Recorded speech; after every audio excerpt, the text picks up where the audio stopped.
Namaskar and welcome everyone.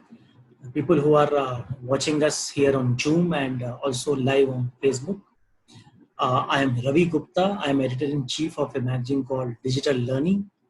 Digital Learning is India's first and Asia's first and the only magazine focusing on ICT based innovations for last 15 years. And it publishes other magazines called e-governance, which is eGov, another magazine called Banking and Finance, and another magazine called eHealth. All these magazines are pioneers in their areas and the first in their own verticals, in not only in India but also in Asia. And today we are here with the Higher and Technical Education Summit West. This is focusing on the best western part of India, and we are highlighting the innovations which are being done by the higher education ecosystem, the engineering colleges, the MBA colleges, the government colleges, the government universities, the private universities in this field of higher and technical education. And today, our guest of honor in the inaugural ceremony is Ms. Shuchi Sharma ji, who is the Secretary of Higher and Technical Education, Government of Rajasthan. So, Namaskar, Shuchi ji. Namaskar. Thanks for joining us. Namaskar. And our other speakers of the inaugural session are joining us one by one soon. So, as the audience would have seen on our website, which is hte.eletsonline.com, the overall agenda of the summit. We have a whole day session. We have whole day sessions. We have various leaders from the government, the private sector, the research institutions who are going to speak about what all is going on in the higher education system right now in the country and also abroad, and how are we dealing with this challenge of COVID-19. What is the opportunity for ICT-based innovations and other innovations? So, without much ado, I will start our inaugural session, and I'm requesting Ms. Shuchi Sharma ji to deliver her keynote address of the inaugural session, and specifically, I will request her to talk about the government of Rajasthan, how it is looking at the higher education department is looking at the ICT-based innovations, their initiative called Anandam, and also about the employment and skill-based approach in higher education. Shuchi ji, namaskar, welcome. My namaskar to all Ravi Gupta ji and the guest of honor today, the panelists, the audience from different companies and HR companies. I must first of all congratulate Gupta ji, Elets Technomedia, that for the last 15 years he has been doing a wonderful work, and he has set an example for a successful enterprise and for a successful entrepreneur. You are, I think, a role model for many budding entrepreneurs too. You have really contributed through your Elets magazine, digital magazine, and the conclaves you organize for all the departments of the government, and for bringing the government and the companies on a common platform, so that we get a platform to discuss the problems, they discuss the new things happening in the world, and we come across through your conclaves to so many, the innovations being done by different states, different countries. So it's a kind of a great, good exposure. We also had a conclave with you in Rajasthan on 16-17 December. It was a big success. It was focusing on higher and technical education. And I have also attended so many conclaves, starting from when I was in other departments also, then also I saw, and specifically the education department, I attended for the first time your Bombay conclave, and I would like to talk about that. What I spoke in your Bombay conclave that was just after when I joined the department. And what I felt about education, I poured my heart on that. And I, on behalf of the parents, on behalf of the society, on behalf of the students, on and on behalf of the system as a whole, that what I felt about education, time and again, whenever I, and in fact, when I work, when I take decisions, when I think about some policies in education system, that is the basic thing in my mind, that we will have to really look into the fundamentals of the education system. The fundamentals of the education system have remained somehow not that much touched. I won't say untouched, but not that much touched.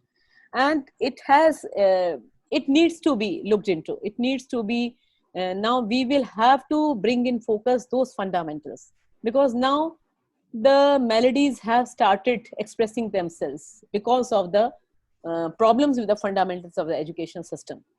So in the first conclave when I attended, I spoke about these melodies of the system, and I also gave some ideas what I thought that how can it be solved, because simply posing the problems, simply exposing the problems and exposing the negativities of a system is not can't be taken as something great. We will have to think about solutions. We will have to think about contextual specific solutions, the solutions which pertain to our country. We will have to look into the special circumstances of the country. So that in that very conclave, I spoke about our own ancient wisdom about education system. I talked about Ya Vidya Sa Vimuktaye. The education is basically meant for liberation, which we have forgotten. In fact, we have focused the whole education on livelihood, and which is something, I think it's a very lopsided kind of a thinking about education. It's a lopsided. It has originally, when we started as a society in our country, then our seers, our rishis, they didn't visualize education for the purpose of earning livelihood only. That was for purpose of, because we are basically an expression of happiness. We are expression of anand and bliss.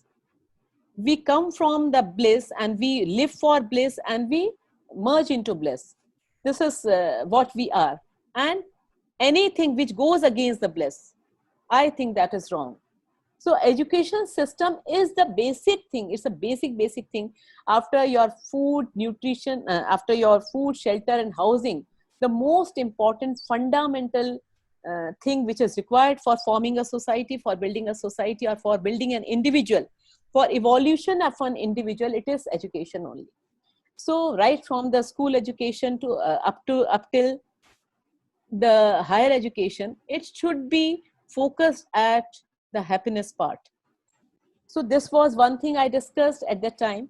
And when we are clear about what we want out of the education system, then we can take decision in the right direction. So it was a thought at the time I shared, and now I would be sharing with the models which we have. In fact, I with my team in Rajasthan government, and I would say I am thankful to your ELITS platform also. The feedback I got from the HR and all the officials interacting here on this platform, that now I have come up with a model. Now it is the reality. That thought is on the ground now. It has turned into reality. So you were saying about Anandam. I would say first, I would like to tell you about Anandam. And that time when I was addressing in Bombay, it was, I focused on joy of giving. Now we have given it the name Anandam. And now it is very much a mandatory part of our curriculum throughout, across the general education as well as technical education. And it is now 10% of the total evaluation system. Total marks will be 10%, 8 to 10% of the total marks will be given for Anandam. Now I would tell what is Anandam. So Anandam has the roots in the thought that Vidya is meant for liberation. Vidya is meant for peace. Vidya is meant for bliss. We have innate qualities of kindness and karuna and maitri, kindness and friendship. It is innate quality of any human being, any living being on the earth rather. And we will have to tap those qualities to evolve, to flourish, to develop through education system. Then that is the right kind of education system in my mind. And I think everyone everyone has started thinking world over about this aspect of the education, which had been missing for so many generations. So we have so that innate qualities express themselves somewhere in some good deeds. Every day we do some good deed, but we just don't observe that. We overlook that. If we go on observing the good deeds we do, I think that is going to change our attitude towards the outlook. It is going to change our outlook towards the society, towards others, instead of concentrating on yourself only, my family, my pleasure, my salary, my package, and which in fact ultimately degenerates a human being into frustration, in alienation. So it is something which is damaging the society. So that goodness has to be encouraged. So one part of Anandam is recording every good deed the day, every day a student does in his or her diary, in a register, and that he will show it in the class of Anandam. For class of Anandam, there is no special teacher because we are all related to Anandam. So no expertise is needed on that. And every subject teacher will be talking about every subject teacher. Any subject being taught in any subject class can be an extended class of Anandam. There can be an extension to that class for discussing something about Anandam. There the student will show his diary, and some little discussion will be over that. It can be half an hour or 40 minutes period, 40 minutes extension of any period. And the good deeds done by the students will be discussed. That will encourage the goodness of the student. That won't be an evaluated part. That will be simply for discussion and simply for brainstorming or simply tapping the brain. The other part is a very important part is the students will be divided into groups to take up the projects related to community service. Community service has a very broad definition. Community service, it can be the solution of the problem related to farmers. It can be a solution of the problems related to our the laborers who are toiling under the scorching heat, and so many things. And it can be plantation, it can be empowerment of women, it can be imparting education, it can be it can be sanitation, health, hygiene, anything, awareness campaign about it. The students will be involved really into community problems, and they will try to search out some solution. They will give some solution, and that giving solutions will give them happiness. That is Anandam. That through this Anandam, the students will be expressing their creative urge. The creative urge is, I think, the urge for creativity is in every human being. And when it is suppressed, then it generates frustration, it generates alienation, it generates ultimately so many mental illnesses leading to so many crimes, suicides. So this ailing society will have to be given some solutions. So Anandam, I think, is going to revolutionize the education system, and it is going to give to society in a big way. A total turnaround will be there. I think, I feel that it is a 360-degree turnaround in our education system.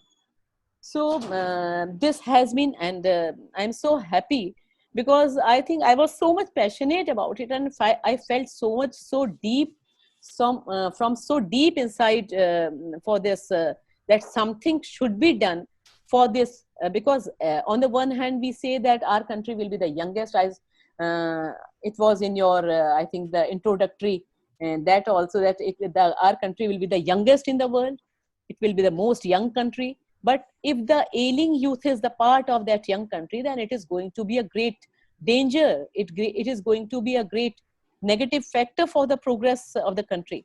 So this is going to reorient the students from simply centralizing, focusing on the job, and job too, and still that job doesn't give them satisfaction.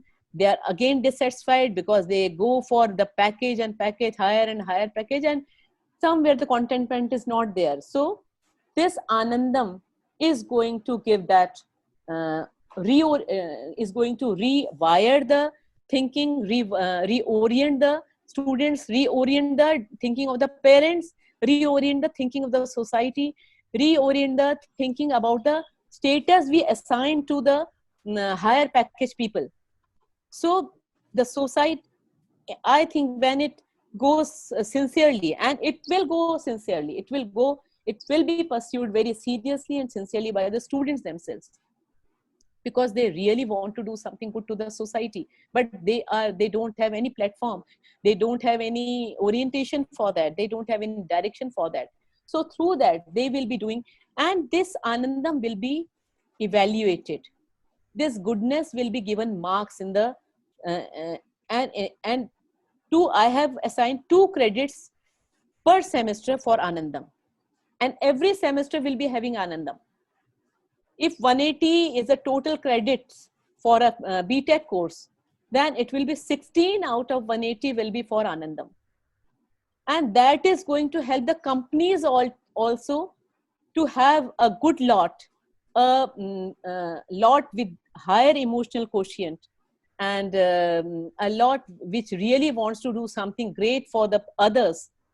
Such type of students, such type of the employees will be available for the recruiting companies also. So this is, I think, this has multi-dimensional advantages, this Anandam.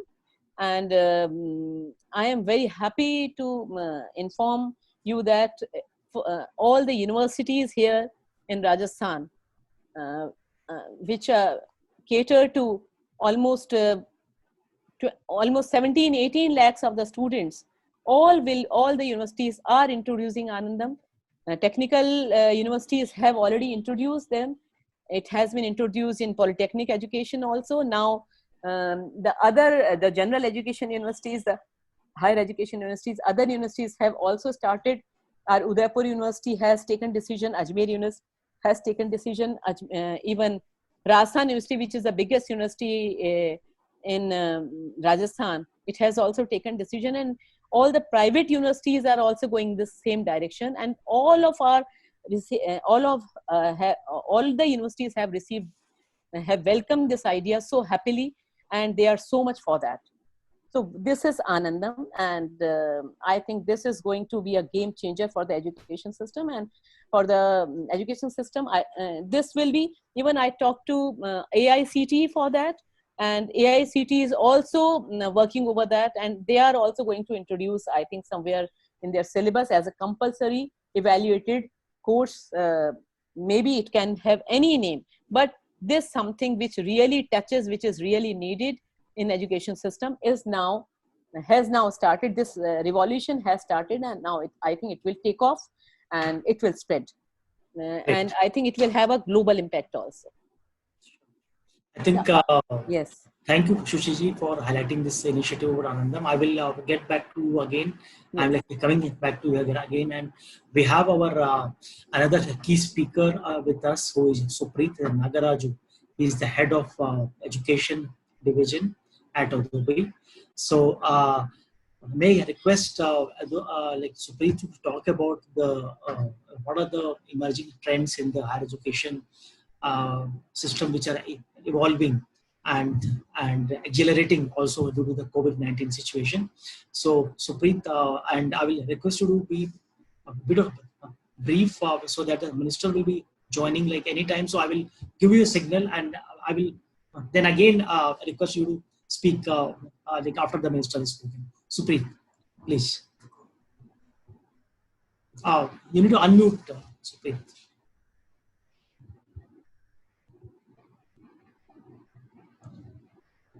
I think we lost him. Or...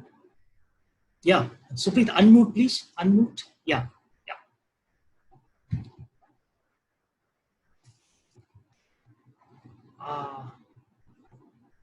Supreet, you're not audible, Supreet. Stop. No, stop. Okay. So, I request you to just log out and log in again and like check your mic again. Is that okay? Yeah. Sure. So by the time our speaker joins in, Shuchiji, if you can also highlight, Yes. like you have mentioned about the Anandam initiative, which is, I think, looking at holistic development of the students and also looking at the increasing the emotional quotient among the student, which is very high. Like we need IQ and we also need EQ. And may I request also if you can highlight the ICT Yes. issues. Yeah, please. The other thing Yeah. I had been imagining before this COVID crisis also that because no doubt government has to struggle with the limited finance and the demands of the public go on increasing on means every year day by day, and needs are there, but of course there is a great limit to the finances and a great limit to the resources the government has and the country as a whole has. So the other thing, we will have to think about some solutions which need less resources and which have more accessibility, which can cover most of our population. So we will, and for that, the IT is the answer. IT has done wonders. It has united us globally. It has given so many solutions in all the areas. And in fact, the whole world has come in a mobile, in a laptop. So I had to face the challenges of the dearth of the faculty here also. And there are compulsions of opening the new colleges. There are compulsions of opening the new subjects, new addition, adding new things in the education system also. But of course, there is so much limitation to human resources too, due to financial resources and there are so many reasons also. So I had started thinking about why not we should convert our because the teachers are already giving lectures in the classrooms, and before me they had started doing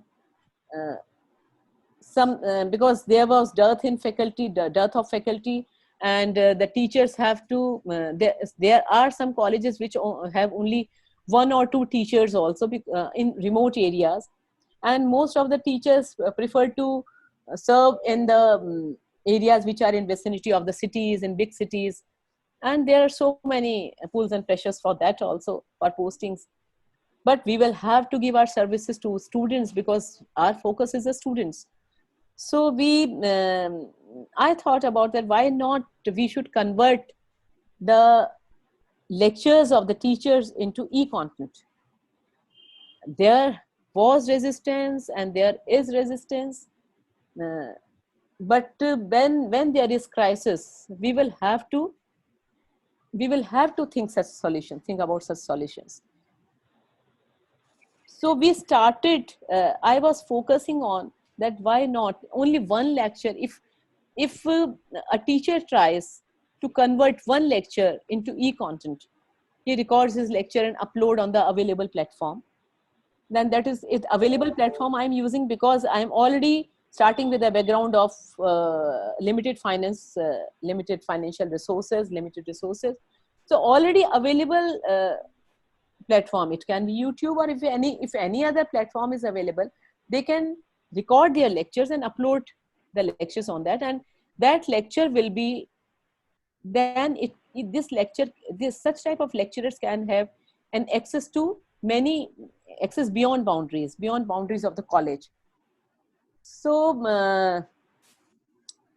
we started we gave the directions for the lecturers that they should record their lectures, and some of them uh, accepted it, some of them resisted it, but gradually it started. But this COVID crisis, when it was the complete lockdown, and we were unable to open the colleges, we were unable to run the colleges in the physical form and take the classes in the physical classroom. We could not reach the classrooms in physical form. Then the only solution left was this e-content only. And the teachers were asked to do work from home, and when they have to do work from home, then that is the only solution. They will have to record their lectures and upload on whether it is, if they want to discuss their lectures with students on WhatsApp platform, then also it is okay. But the most welcome, the most useful thing and most practical thing was that they should record it and upload it on some platform. So we used mostly YouTube platform, and the lectures were recorded. For technical education, it has done wonders. During 21 days of this work from home, they recorded every lecture. We have 1,000 lecturers in Polytechnic. Every one of them recorded their lectures and uploaded one lecture every day. And now the content has reached up to 25,000 lectures, including all the engineering colleges. 25,000 lectures have been uploaded, and they are available for the students. For other colleges also, it has started now, because this has become now a compulsion kind of a thing. No way out. We don't know when will the colleges open in physical form. So we have now decided to open the colleges at least in e-form, because session will have to be started, though session will start after some directions from the government. But whenever the session starts, I don't think that in the present circumstances, we can hold the class in a full form. It can be maybe 50-50 or 30-70. We don't know. Depends how the conditions are there and how the things progress, how is this COVID condition express itself further. So the lectures are getting ready, and all the teachers are again have been asked to record the lectures and upload it, and we are systematizing it. It is in the form of library, all the lectures, and have been catalogued, and they are they have been indexed, so that it is easy to search the lectures on the platform. And the students are also being told about that. They will have to go for that. But the other thing which I have discussed, this e-lecture, e-classes on many platforms, and so many feedbacks come, and even I read in the newspapers and media also. Taking the classes, one-to-one classes, is a stressful thing, because the teacher will have to sit on a particular hour, and even the students will have to come. He will have to join the classroom on a particular hour, and if there is some problem in network, if there is some problem in electric supply, and also the problem is of sharing the gadgets, because the same 2-3 siblings are there in the house, and if they have to share the same time, then it is very difficult. So the uploaded content is the e-content. Uploaded content is more practical and feasible solution for that, because then it is less stressful for the students, and students can enjoy that, can use that content at their own convenience, and even the teachers can record the lectures at their own convenience. So this is e-content thing we have started, and I think we are also successful in this. Fantastic. So it's great to know that you are looking at your teachers to develop content, and which is, I think, is a good idea. It makes it, first of all, encourages them, and then you start finding stars in your teachers who are the star teachers, Yes. who are having good skills of teaching and also of like ability to. So let me also now move to other speaker, Supreet from Adobe, who is heading the education vertical. And Supreet, if you can speak and give your keynote, Supreet. Yeah. Yeah. First and foremost thing, good morning, all. Good morning. Ravi, it's a great initiative. Madam Suti Sharma, it's wonderful to have you again and share your leadership position in terms of not just paving the way by virtue of examples, but also in terms of inspiring the rest of the fraternity from an academic leadership. And good morning to all the academic leaders, administrative leaders from the educational institutions. And it's wonderful to connect with, few thousands of academic institutions on this platform. Ravi, thanks to Ravi and the entire ELETS team. So first things first, one of the things that I've observed consistently ever since I was a student 2 decades ago, to my journey as a corporate citizen, to a corporate leader, to now leading education vertical for Adobe in India and various South Asia countries, is learning is not a spectator sport, and teaching is not a one-way street, right? It's an action and a reaction in a very meaningful way, with a measurable outcome clearly defined and dynamically changing from time to time, depending on the need of our society, making sense to every single student, potential employer, potential entrepreneur in the making, that makes this journey a very, very meaningful one. And I'm happy to share that, our history time and again in India as an education, right from the days of Gurukul to the current, system of regulated, university-based and, skill-based systems, have evolved and given great impetus to developing new ways of teaching and pedagogy approaches as an area. So today's context has redefined and challenged every single member in the society, not just the educational leaders, not just the administrative leaders, in terms of approaching education in a different way. It's no longer 1:100 or a 1:200, teacher to student ratio that matters today, because students today learn in different forms. The first and the foremost important form of learning is no longer learning. It's about mentoring. People look forward to role models. People look forward to live examples, the proof in the pudding. And the easiest way by which most of the students or potential students or even executive students are learning today is by social education, right? We all talk to one another, and we love to communicate amongst one another and learn from one another, irrespective of the fact how, strong or weak we are in the system. Now, the challenge that arises is, how do you regulate the right set of learning, best practices, and ensure that it is scaled to millions and millions of students, or potentially youth in the country who are probably not even students. So let me give you some startling data points, right? We have about 730 odd mobile users in the country. And the reason why I'm bringing up the mobile user base is the fact that 65% of this user base is under the age bracket of 30, which is a very large population of Indian citizens. And needless to say, we as a country have been leading the way in terms of innovation, not just when it comes to industry innovation, but also in terms of education as a core focus and a responsibility of the society at large.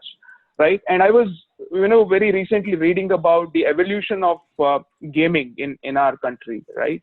And incidentally, I was very intrigued and I love chess. And I was going back into the history of how chess, was brought into the society. Right. Ashtapada. And I'm given to understand that Ashtapada was the, 6th century innovation of India, not just to our community, but to the entire world in terms of how do you build a society. And it started with Ashtapada, and that's how the education or so-called informal education with a distance mode started. If we as a society have given to the entire world a new way and a new meaning to spread education in a very meaningful way and in a scalable way and a measurable way, today from 6th century to 2020 where we are, I think we have done a significant contribution to the entire world from an education standpoint. If we can do that in 6th century, I'm sure we can do the same thing in 2020, right? And there are multiple ways and means of doing this. Some of them have been elucidated by Madam Suchi Sharma in terms of looking at a meaningful content creation as one of the means. Today, students learn in different ways, right? Some people are learners of text. Some people are learners of video. Some people are learners by voice. Some people learn just by animation, and some people need to be given feedback time and again. And that is where, means like technology, which is a super express highway, make a extensive impact to the education ecosystem, whether you are sitting in your home or whether in your university.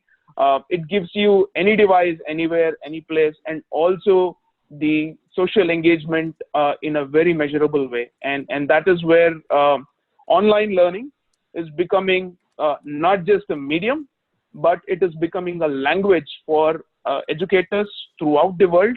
And I think we have made a huge impact in the past, and I'm very confident that we can make an impact in the future. Now I'll dwell a little bit about different mediums that teachers can adopt, because there's a wonderful timing in the timeline of education evolution, right? There's only so much that you can build in a physical model when you're looking at building universities and physical, colleges, so to speak.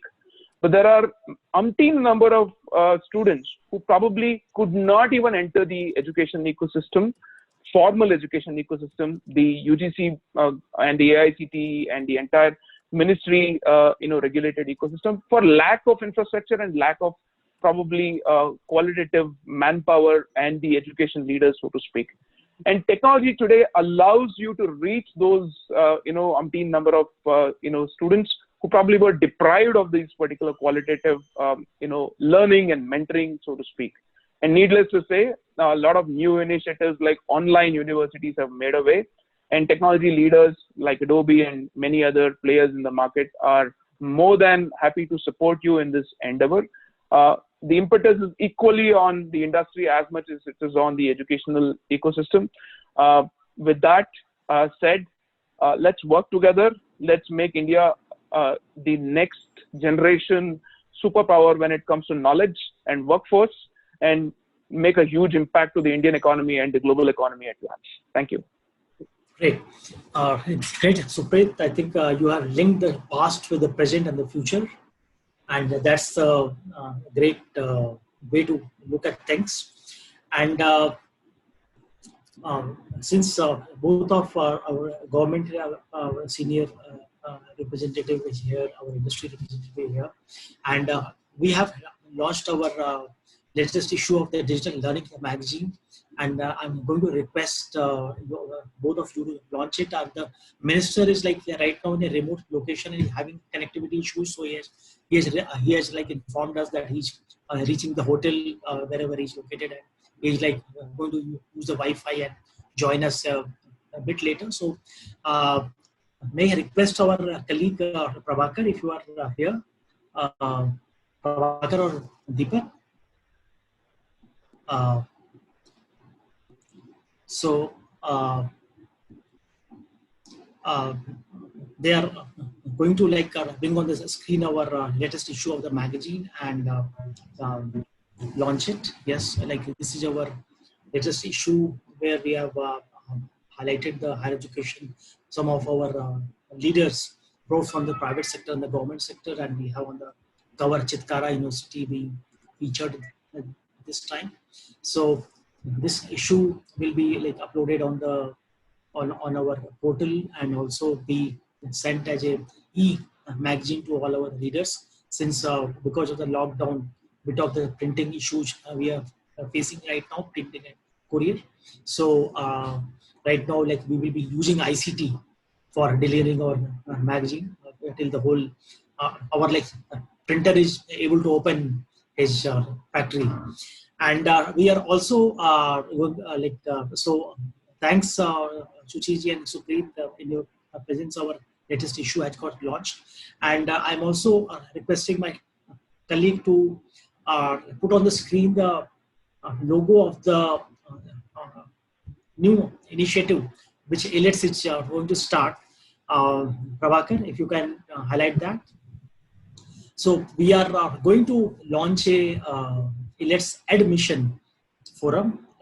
It is about edu, and the right now all the universities, the government colleges, engineering colleges, all the colleges and the higher education ecosystem is looking at admissions, and students are worried, they are confused that where to go, how to apply, what to do.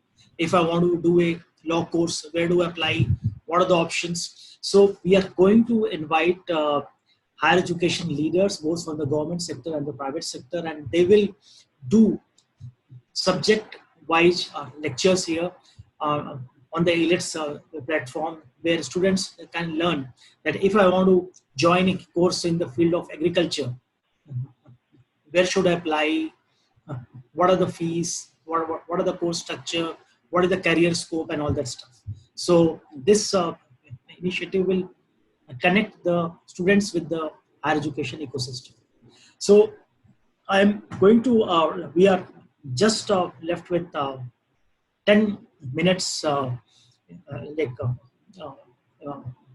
the inaugural session, and I'm going to ask briefly to each of the speakers right now here a few questions which the audience has raised here. I'm going to pick up some of it and request you to address that. Shuchiji, there is a question for you that are there any thoughts for ensuring education for the masses beyond just literacy? And there is another question that when we talk about education for the masses, language plays a key role. Are there any thoughts to make education available beyond those elite who know English? So, Shuchiji. It's a very apt question, and this is very unfortunate for our country that we are still sticking to English, and it really has had an impact on the vernaculars and the languages in which, in fact, the languages with which the child is born, and the languages with which the child is groomed. Then he is compelled to take higher education in English. But I would like to tell you that as AICT Chairman Sahasra Buddhiji was recently on a platform with us, and they are translating, they have uploaded a lot of e-content on their platforms, the Swayam portal and all, and I think they have already translated that in 8 languages, 8 vernaculars, and they are still working on that. And here in Rajasthan, why I am emphasizing on the lectures to be recorded by our lecturers, the basic thing is the language only. Because lot of content is available in English. Coursera, edX, all these e-content platforms, they have a very good quality material in English only. But what about the other languages? I had a discussion with Coursera persons here, and they wanted to introduce some courses here. For me, for our colleges, these content, though it's a quality content, are useless just because of language. So we are now trying to develop, in fact, all these platforms, even these edX and Coursera and other e-content platforms should develop their content. They should translate their content in different languages. There should be some work on this side. It is really needed. And here in Rajasthan, I have already started getting our lectures recorded and uploaded on that. And it is in Rajasthan, Hindi is prevalent. So Hindi is understandable by everyone. So I think it is going to benefit our students. It is very necessary that education should reach to masses, and we should, we as a policymaker and as a e-content suppliers also, we should think about it. Shuchi, you have mentioned about that you have involved your own teachers and they are equipped to, in fact, teach in the local language, is the Hindi. And in fact, I want to make an offer to you that we can host your staff teachers, your good teachers on the IELTS platform, and we can take Hindi classes or English classes. Oh, that's great. And so that students are benefited not only in Rajasthan but actually all over India. Oh yes. And they also, like your teachers also get lot more visibility. Yes, and yes. Pride. That they are most welcome for that. You are most welcome, and I would spread this message to our teachers. Excellent. And Supreet, if you can talk about some of the initiatives of Adobe in the field of local languages and reaching out to the rural areas. So I'd like to take one step back and go back to the point of what Madam Suchi Sharma was saying. I subscribe to the fact that content democratization is the name of the game in the current context. That's the first aspect of it. Because you as a teacher are the torch bearer, and you know what is the lowest common denominator in your classroom, because not all 5 fingers are of the same size and shape. And you will exactly know what is their problems, and you can cater to the minimalistic requirement and the best case scenario from a topper in your class standpoint. And content needs to be customized and personalized, like the way we deal with online commerce and e-commerce. There's a need for hyper personalization in an education space, number one. Number two, visual medium is one of the fantastic modes of learning. And let me give you a live example. Madam recently spoke about YouTube. And if you look at the largest consumption of content in the world, the best way by which people are learning, irrespective of not just India, globally, irrespective of the languages, is the visual medium. The video is the largest content, consumed across the world, and people are learning. I'm not talking about just the university system, but also the outside of the university, non-formal education, non-regulated education as an area. So there is a necessity for you to look at diagrammatic, visually communicating, content. And this is one of the most powerful ways of, communication, which has been there for a long time. In our days, we used to draw, diagrams and then used to submit our projects and stuff like that in the past when there was no technical or the technology as a medium. Now, coming to the specifics of languages. Today, technology companies are definitely putting their foot forward in terms of language as a medium. So let me take an example of one of the initiatives that we've been supporting Government of India at a national scale, actually 2 of them. One is the NPTEL, National Program for Technology Enhanced Learning, and the second is DTH Swayamprabha. So why NPTEL and DTH Swayamprabha? And we invested our energy into this 8 years ago, ever since I joined Adobe in the education leadership role. So the largest consumption or the connections that we have in India today is the televisions. more than the mobiles, right?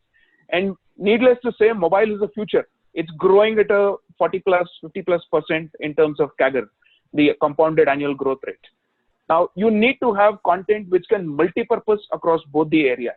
And you need to have multiple sets of, languages with sub-languages that we've been working with various governments and also with universities. And incidentally, we have also done a good amount of work with the government of Rajasthan in the school education, department in terms of helping them with both multiple languages.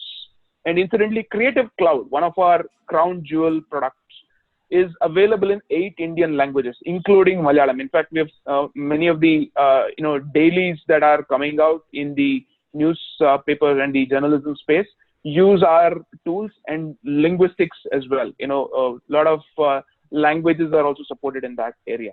Now, coming to specifics of how it's applied from an e-learning content standpoint, if you look at any of the online MOOCs that are being created today, it has got 3 large components, right? Design as an area, web technologies as an area, and third one is the video, animations and the VFX as an area. And last but not the least, the instructional design part of it, where you apply your pedagogy approaches into the technology mediums and teach them in various holistic ways, in terms of quizzing, in terms of trying to understand knowledge check questions, in terms of bringing in diagrams, in terms of even bringing an animated character who can interact and make this alive.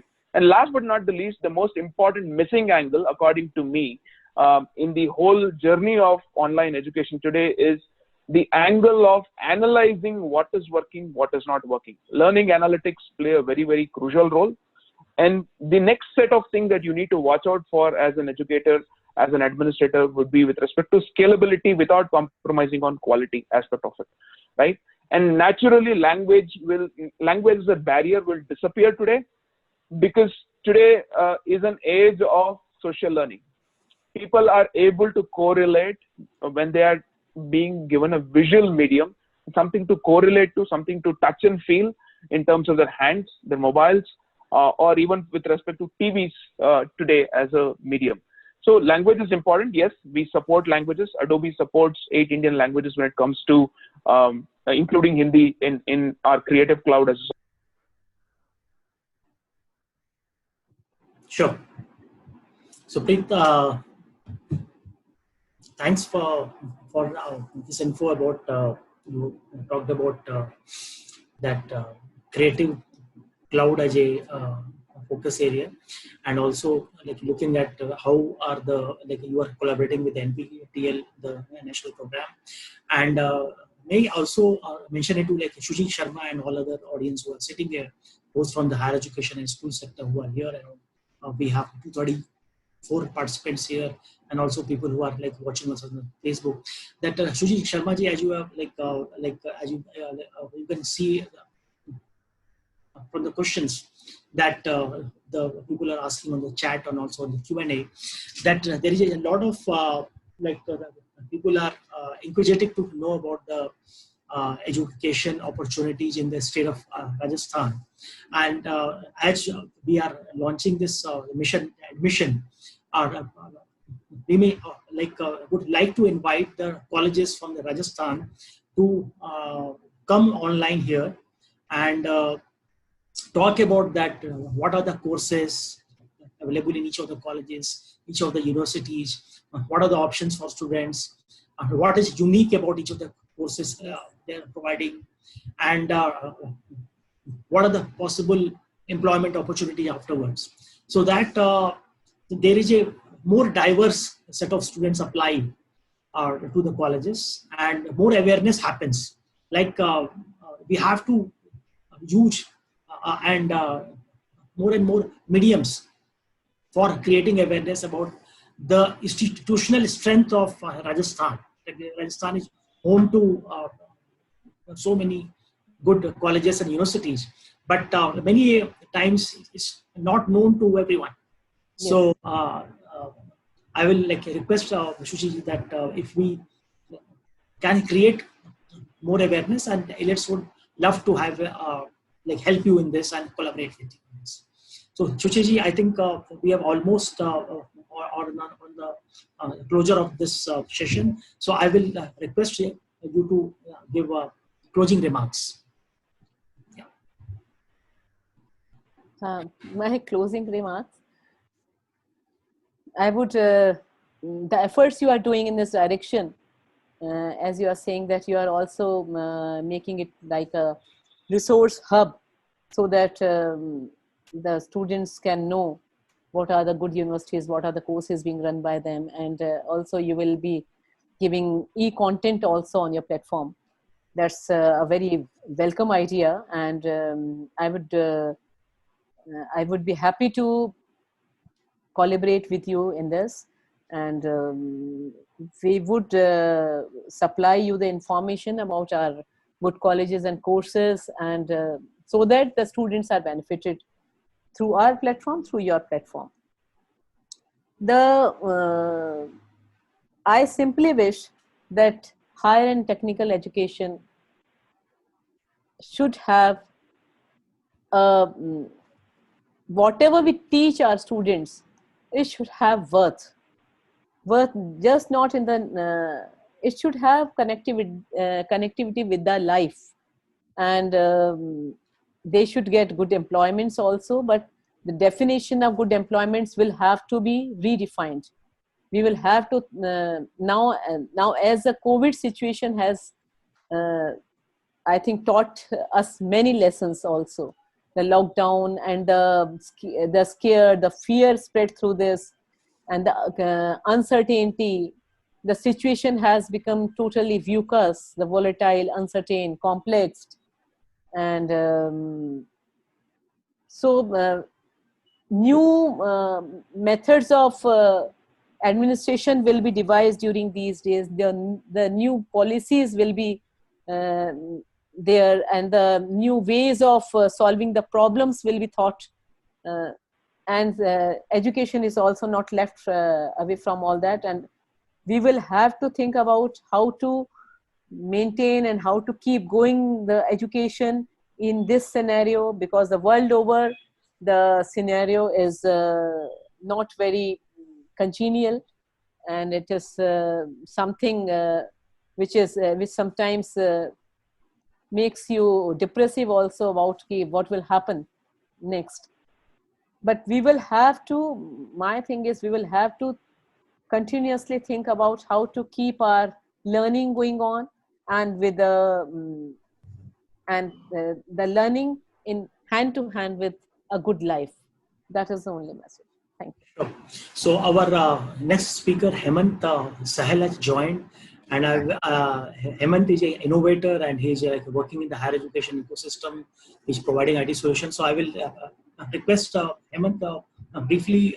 You can say hi to our inaugural speakers and briefly introduce yourself before we start your session. Hemant. Namaskar, madam. How are you? I am fine. Namaskar. Hi, Supreet. Good to see you. Hi, Hemant. Good to see you too. Lovely.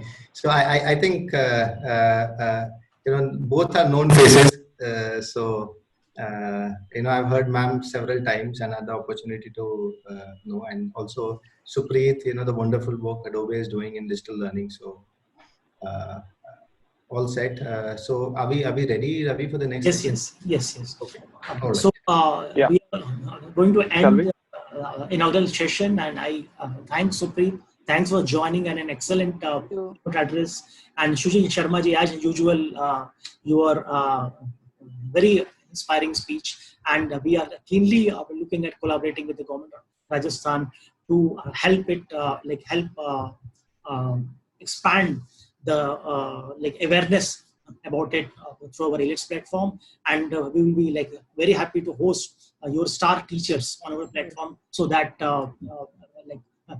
people are aware that teachers also can generate great e-content, which is your great initiative. And I think this is going to encourage the teachers like anything. Yes. Great. So I will now request Hemant to please take over and start your presentation. Namaskar, Shuchi ji. Thank you. Namaskar. Thank you. Thank you, madam. Thank you, Ravi. Thank you.